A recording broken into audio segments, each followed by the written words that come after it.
Hello, Tim Romero again, and in this tutorial I'm going to be showing you how to, share web pages actually with your meeting room guests. And also I think I'm going to cover a couple of other things. This little button down here, full screen, and toggle view, because you may have a need for these at one time at some point, okay? And I'll show you what those are. I'm going to touch on those briefly, and decided to kind of throw it in with this tutorial because a lot of times when you're sharing web pages, well, although it's going to typically adjust, to the size of the person's browser screen, as long as their browser screen's big enough. A lot of times web pages are really wide and they may have to scroll over to see the whole thing. So anyway, that's why I wanted to show you this toggle view and full screen. I am logged in on another computer and am recording this so you can see this from both a presenter's perspective as well as a guest. So I'm logged into this host account as demo, and on the other computer is Tim Romero. So to push a web page to your meeting guests, first thing you're going to do is go to Meeting Tools. You're going to click on Co-Browser, okay? And I'm just going to use my website, WebMeetLive.org, as an example. This was preloaded, that's why it came up. But if you wanted to type a URL in there, then you would do that and just click Go. And what I'm going to do is toggle over here on this video over to the Tim Romero computer for just a sec. And you can see right now what I am talking about, because you can see, in order for him to see this whole page, he has to scroll over. It's not too bad on this particular page, but you can see that. And that is why I was saying that at some point you might want to use toggle view, to make the screen a little wider. Okay, and I'm going to go ahead and click on that now. And basically what that does on your computer as well as your guests is now you can see that this is now showing full screen for Tim. Okay, it was me.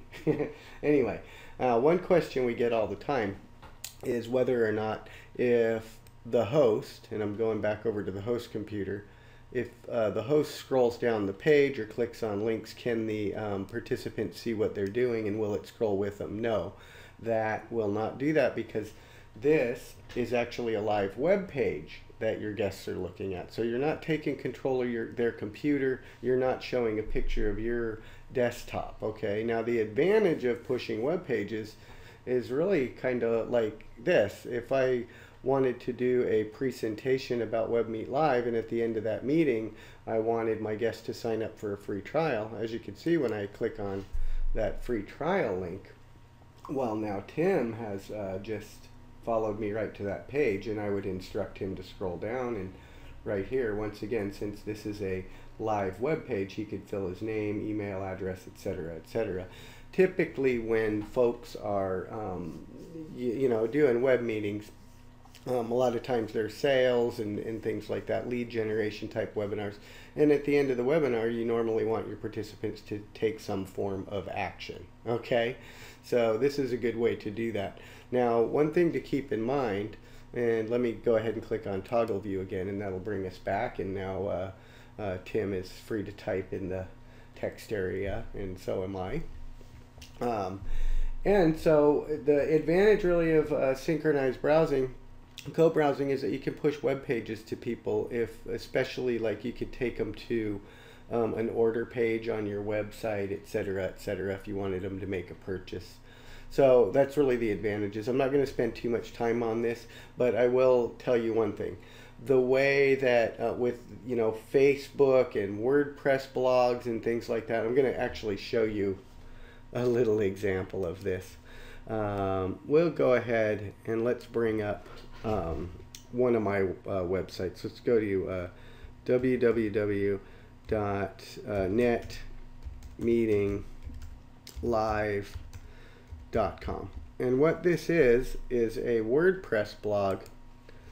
Okay, and because of the way that certain sites, the coding in certain sites and things like that, not everything is always going to display as you would want it to for your meeting guests. Okay, and what I mean by that is that right here on this page, I happen to know, because I built it, there are videos, okay? And as you can see, like right here, there's a video on this page if you were to look at it on an outside browser, and it is not displaying here for me. So, and that's just the, you know, the nature of the way things work. So you kind of want to use synchronized browsing and co-browsing using, you know, simple HTML pages and things like that. I'll give you another example. If I go here to one of my other blogs, which is, let's see, webinarsecrets.net. And I think I'm going to just toggle a little bit back and forth here, because this is a good example of what I'm talking about. For example, here is there's a video over here in my sidebar that is displaying on, and I'm logged in on Google Chrome on this computer, and I'm logged in with Mozilla Firefox on the Tim Romero browser. And in fact, let me switch over to the Tim Romero computer. I'll show you that view, and I'm going to go ahead and click on toggle view. By the way, toggle view is not, anybody can click on that toggle view to open it up wider. So you can either click on toggle view as a host and everybody will go over, and then when you click back, then it'll bring everybody back. Or individuals, if they need to widen their screen just a little bit, then they can do that. But as you can see right here, I'm actually able to click that video, and it's going to start playing, okay? Oh, hello, Tim Romero cool. here. But again, I'm the owner and browser, founder of WebMeetLive.com web conferencing. I'm going to not let that play for too long. But see, on this browser, it's not showing. Another thing I want to point out, let's get back to the host computer. I'm going to scroll down this page just a little bit. And right down here are some Facebook plugins, okay? Now, once again, on this Windows 7 system logged in on Google Chrome, I don't see those. Let's scroll down on this. Yeah, and so those plugins and things like that aren't displaying properly. And again, there's videos on this page they're not displaying, and it's just because they're flash embedded, and it's just the nature of the way things work. So I like to keep things real simple. If you're going to be using the synchronized browsing, then you want to make sure that you double check and make sure the pages are going to display properly before you use them.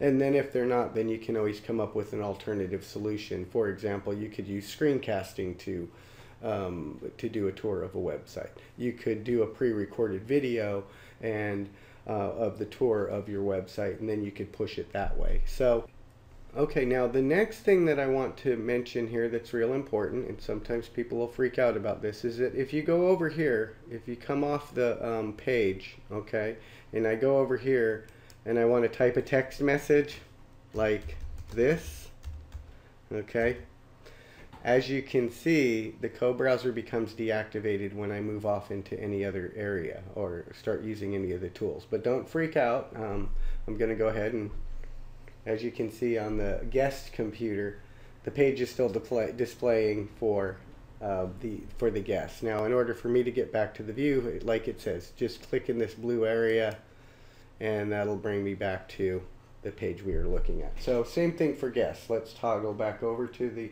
guest room for just a minute. And we want to make sure that Tim has the right to text chat. Okay, I better turn that on. Again, we're going to cover guest rights in another tutorial. Okay, now that Tim can chat, as you can see, back over on his computer, when he goes to type text like this, then the co-browser view is deactivated. So all he has to do is click there again, and it's going to bring him back to the page you were viewing. So just wanted to point that out. Really the best thing for you to do is get in your meeting room and play around with this stuff. Now, not everybody has two computers. I highly recommend that if you do have two computers, during your live meetings, as well as when you're doing your testing and setting your meeting room up and things like that, that you log in as a host on one and as a guest on another. That way you can use it as a monitor and see what your guests are looking at. Okay, so now having said that, there's one other thing I want to tell you. If you don't have two computers, and again, we covered this in logging into your meeting room. This is in meeting room setup. If you go to meeting room setup and invite guests, you can go down and Control C is copy. Okay, I've just copied that link to the clipboard. I can always open a new tab. Okay, paste that in there, and you can log in as a test guest. Okay, test guest. And then what you can do, and again, you don't have to go through the system test or anything like that. You can just go ahead and skip right by that, and that'll log you in, okay, to the meeting as a guest. Okay, and then, you know, when you log in on that other tab, once again, here in this tab, I'm logged in as test guest, and you can see I'm looking at WebMeetLive again. That's the page I had displayed. Okay, so again, if you don't have why don't we go ahead, we'll just go ahead and click on solutions and pricing here just for demonstration purposes.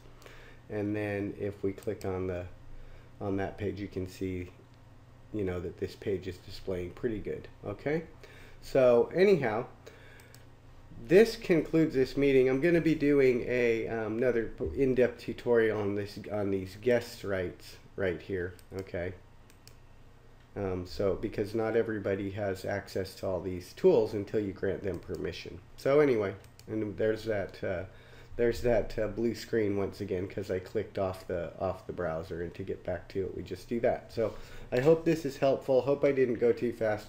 If you have any questions, please don't hesitate to get a hold of me. And the key to successful webinars really is test, test, test. Okay, then test again, and make sure you don't have any surprises during your event, and pick the proper tools to use to make your meeting flow as smoothly as possible. So synchronized browsing or co-browsing is pretty cool. It has its place, and I hope you enjoy it. And once again, if you have any questions, please don't hesitate to contact us, and I will see you later. Thank you.